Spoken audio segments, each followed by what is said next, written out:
Hello my viewers, welcome back to the channel. By the video title, you know what this video is about. The Steelers 2024 NFL draft class is here. The draft is finally finished. As you know, we got a lot of good picks in, and we did a solid job, I think, overall. I'm gonna go through all these picks right here and give my grade on them, and then give a little analysis and a little breakdown on each player and each pick that happened. So let's dive right into it. No, I ain't gotta wait for it. First pick, of course, you know, tackle Fautanu from Washington. I was surprised he was still available around that range.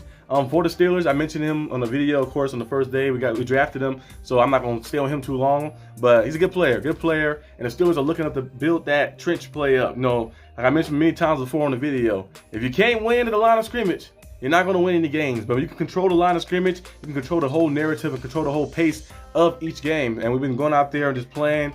And yeah, getting better and better. You know, last year our offensive line got better. The year before that it was a little bad. The year before that it was real bad. So we got better every year, add different pieces, and now we finally got a nice output, a nice O-line, I think, entering this season. And we could possibly see, like I mentioned yesterday, we could see Najee Harris rush for 1,500 yards maybe. And maybe Jalen Warren getting 1,000 yards rushing as well. So we could see some big-time rushing attacks that happen in our backfield. We could see dual back to have 1,000 yards apiece, and it'll be amazing to see, especially with our defense when we play, kind of getting back to the old school style football. We don't need our quarterback to pick the Superman cape on and go out there to be Superman. No, he could just be, I don't know, Booster Gold or somebody. He could be somebody normal. Just be normal and just be steady and just, hey, don't turn the ball over like that. We can run this football, we can play good defense, and we control the line of scrimmage. Then we got a chance. So Fautanu does give us that extra ability to do. And moving on next to Zach Frazier, center from West Virginia. I was surprised he was still around. You know, most of the centers really kind of failed to to the second round. I think Jackson Power Johnson was taken by the Raiders a little before Frazier, and then we got Frazier right there, so still able to get him at 51st pick. So that was a nice pick by the Steelers to get a guy up front who's a dog, you know, who's a beast. He's going to be giving us 110%. He's going to be a driving force, a dynamic force in the middle of the line, giving us that big push, going through people and just getting out there and making things happen. Power style that he has too, and especially as a pass blocker, he's very good. You know, gets those on different techniques. You know, some guys come in with bull rush technique, try to do different techniques and swim moves to get around him. He's very good, has a strong base, and he's just a solid piece to have in the middle of the line. Added with, of course, obviously Malu, and then you add Broderick Jones, you add Fautanu, you add James Daniels. So we have all these different pieces, and I think our O-line is shaping out to be something really special and really nice. Now moving on next to our next pick, which is R.Wilson. R.Wilson is a receiver.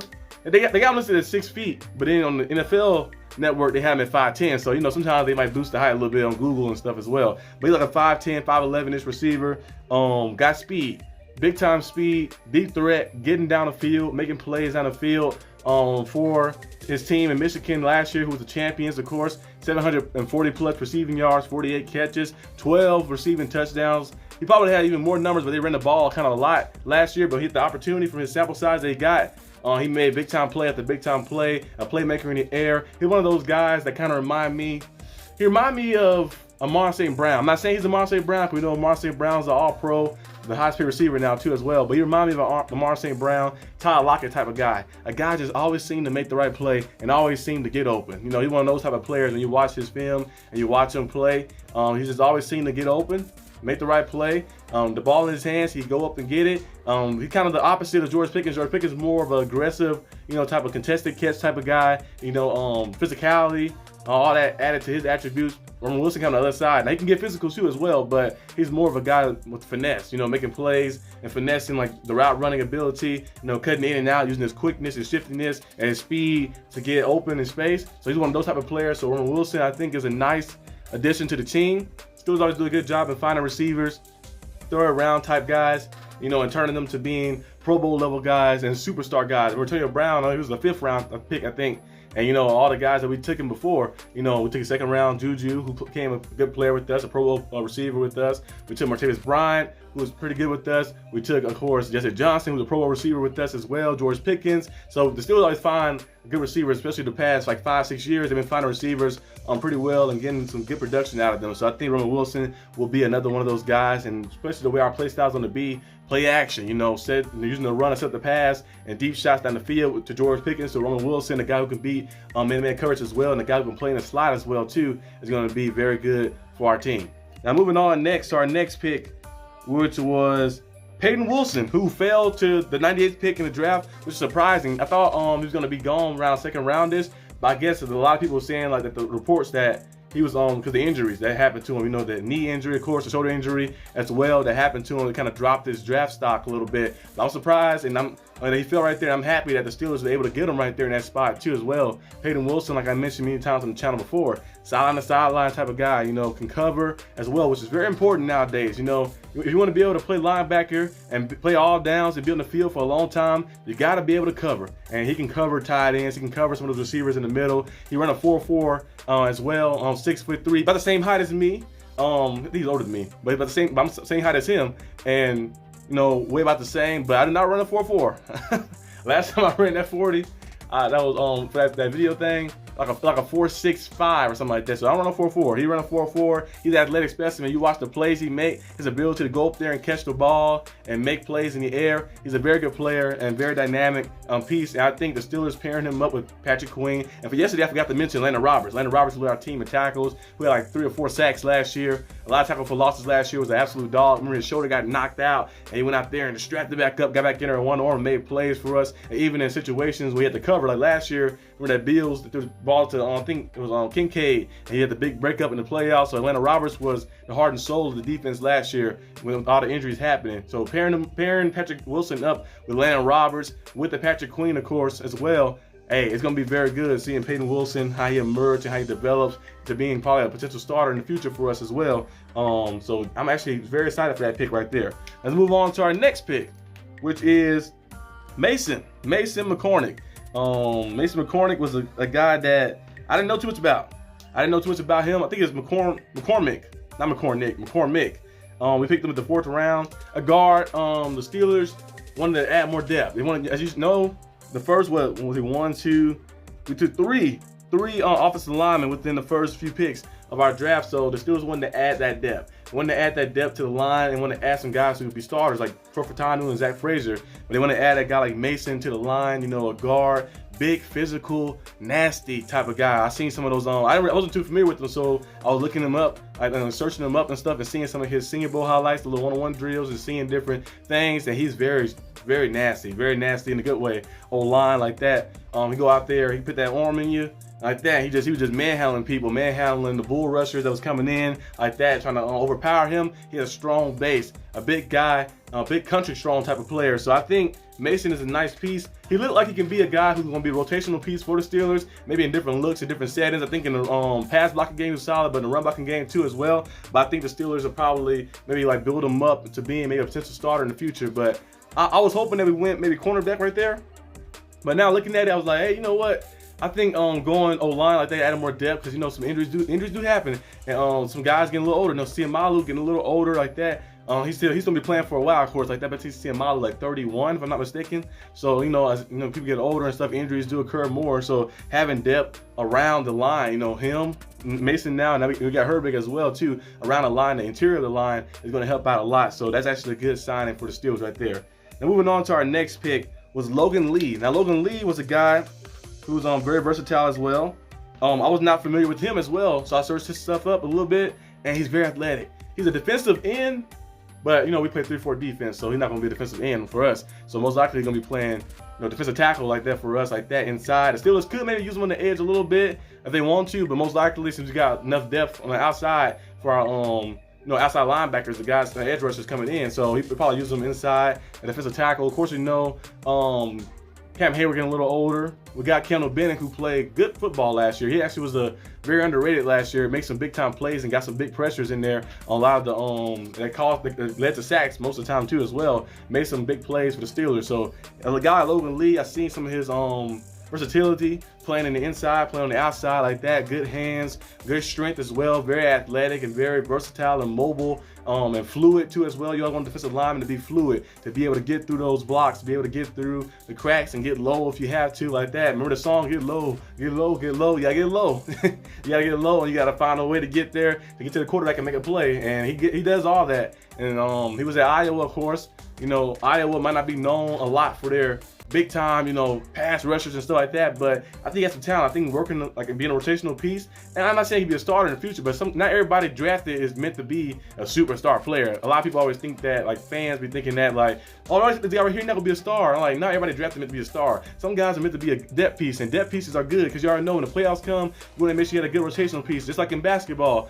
Of course, the star players don't do what they do, but it's all about what the bench players do. And in football, same thing. The star players gonna do what they do, but it's all about the depth pieces, having that depth and being ready for anything at all times. I think Logan Lee is a solid piece to have up front, as you know, because we know Larry Ogunjobi went down with the injuries a few times. Cam Hayward had the groin tear, went down with the injury as well. So having that depth up front, and Marvin Leal went down with injuries as well. So having more depth is gonna be good for the Steelers in the long run. So I like the pick with Logan Lee coming to the Steelers. Mr. Khan is doing a very good job. Right now, I'm still DB Khan. This is my last day being DB Khan, so I gotta bring the name license back to him. But move on to the next pick.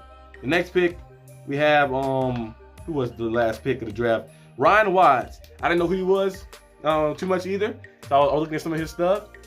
I saw a little 5-minute little video analysis on him, breakdowns. Like, okay, he look all right. I got to do more dive into him like that, full dive to get my full analysis on him. But Ryan Watts from Texas, you know, Texas had a lot of different players, but I don't remember seeing him too much, maybe like a little bit. The name looked familiar, but I don't really know too much about him like that guy. I didn't watch every Texas game, but I watched a good amount of Texas game. That Red River game was very good, of course. They're always good every year. But Ryan Watts, cornerback, from what I saw in a little 5 minutes of him, hey, he can get downhill. He can get downhill. He's one of those aggressive like cornerbacks. He's very physical, can get downhill and run support and be a tackler, so you could use him kind of blitzing in. And the way his body style is and the way his play style was, I think he probably could be used as a slot player as well, like that. So the Steelers could use him inside as a slot, or maybe on the outside a little bit too as well. So we'll see what the Steelers do and try to mix it up. But he looked pretty solid to me. Solid player, very versatile. So he can play like different spots, you know, playing in zone, playing in man coverage as well, and playing the slot. The reason most people said the reason he probably will be like a 5th, 6th round type of grade on him, because they said like some of his technique, he had to learn how to be more patient. They said guarding certain route combinations, he struggled, and his back pedal, he stayed in the breaks too long. Most of the time was kind of led to some things happening. But I think that stuff is kind of like coaching stuff that like a coach can get out of that, because you know sometimes you like practice bad habits that stay with you. Why they say practice made perfect, that's kind of true, but I think perfect practice, then you make perfect, because like if you practice in the wrong way, you're gonna keep doing the wrong stuff in game time. So I think a coach to get with him and help him practice the right way to learn those tendencies, to get out of that and kind of switch some things up and get to being the level of player that he's capable of being. He's very athletic too, so I think the Steelers will find a way to utilize him.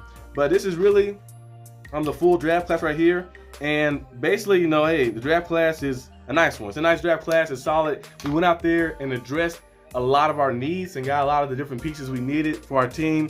Fautanu, I give him an A draft for that grade right there, for that pick right there in the first round. Zach Frazier, I'm gonna give him an A as well. R.Wilson, I'm gonna give him an A. P.Wilson, that one right there, I'm gonna give it A+. A+ right there for that pick. Mason Cornick, I'm gonna give it a B-.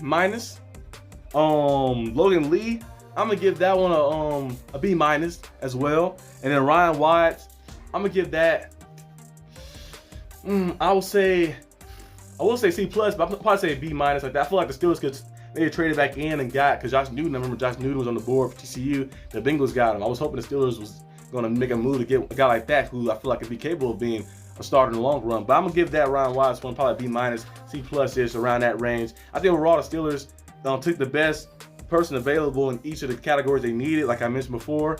Fautanu fell down, so we took him. Zach Frazier as well, the second best center available. R.Wilson, we took him, the best receiver available at the time. P.Wilson, the best linebacker available at the time as well.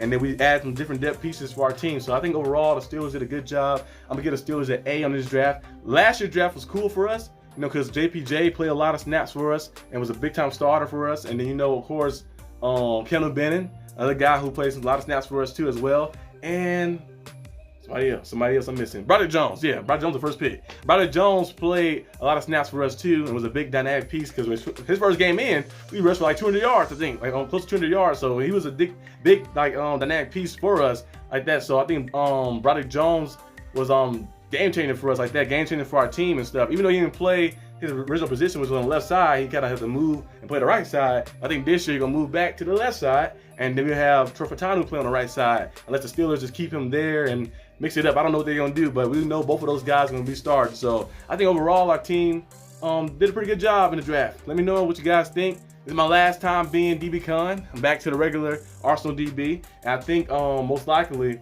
tonight I'll probably see you guys again, probably a little short video after the Heat game. Hopefully the Heat can win. But I'll see you guys on Monday to discuss some different things about some of our draft players in the future. So now the mock drafts are over. You know, people can't speculate anymore. The final draft is here. The draft class is here for the Steelers and for all the teams. I think the draft is still on right now. Yep, it's still in the 6th round. It's still on, so I'm gonna be watching the rest of that till the game come on. But yeah, I see you guys when I see you. Peace out.